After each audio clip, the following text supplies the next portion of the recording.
everyone. I am so excited that you are here with me to go over your Unsolved Mystery assignment. This is such a fun assignment where you get to be a researcher and a detective and solve a mystery. So let's go through some of the elements of this project and what all you will need to do. So the first thing you'll do is you'll come to the website, which is argumentativemystery.weebly.com. As soon as you get there, you will see your Unsolved Mystery page. If we scroll down under the introduction page, you will see just a welcome. This is just going to explain to you what we are doing.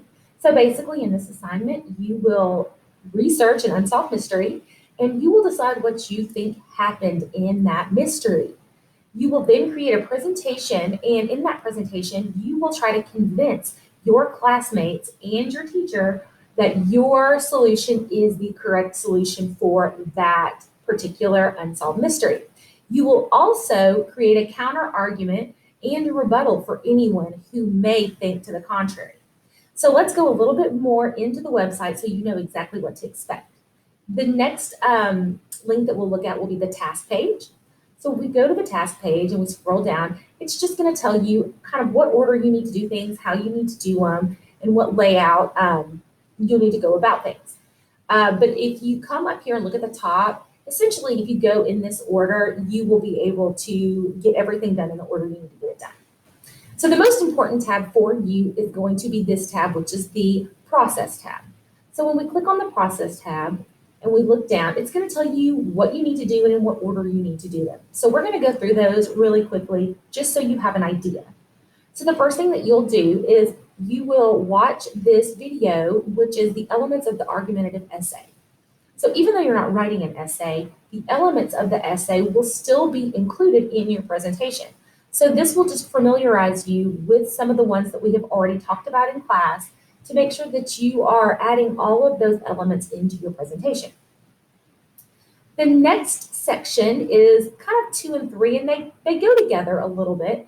In 2 and 3, essentially what you're going to be doing is you're going to be researching mysteries to find one that you think is interesting and to find one that you would like to solve. So after you find a mystery, then you will begin doing all of the research on your mystery, and you will decide what you think happened.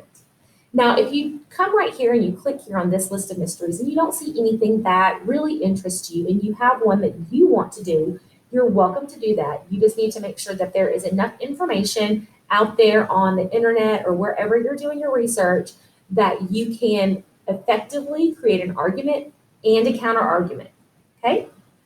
So after you've done that, you'll start putting your presentation together, which is where number 3 kind of comes in.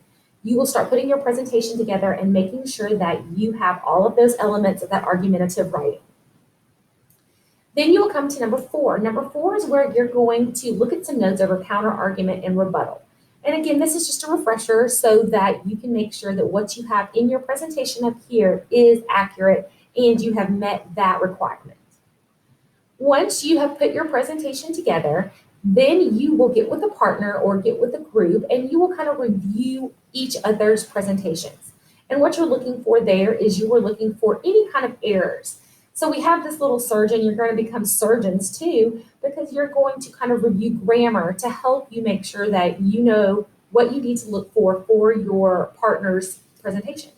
So after you look for just the simple capitalization, punctuation, and spelling errors, you're also going to want to look to make sure they have a strong argument, a strong counter argument, and a strong rebuttal. After that, you will get your presentation back and you're going to kind of look over your presentation one final time, make sure that you are ready. Once we do that, we will present.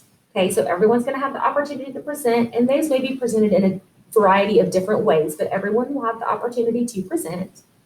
And then the last thing that we will do is we will vote and decide who has made the most convincing argument for their mystery. Not necessarily who was the most interesting, but who made the strongest argument. So that's the process. Now, if we come to the evaluation tab and click on that, we will see the rubric in which you will be graded on. And when you get onto this page, you can click right here, and this spot right here will provide you an audio explanation of the rubric a little more in details. So after that, you have your conclusion, and your conclusion is just a congratulations on doing a great job of being a great detective, and also through this process, learning the components of argumentative writing. Finally, you have the credits, which are just where some of the information came from.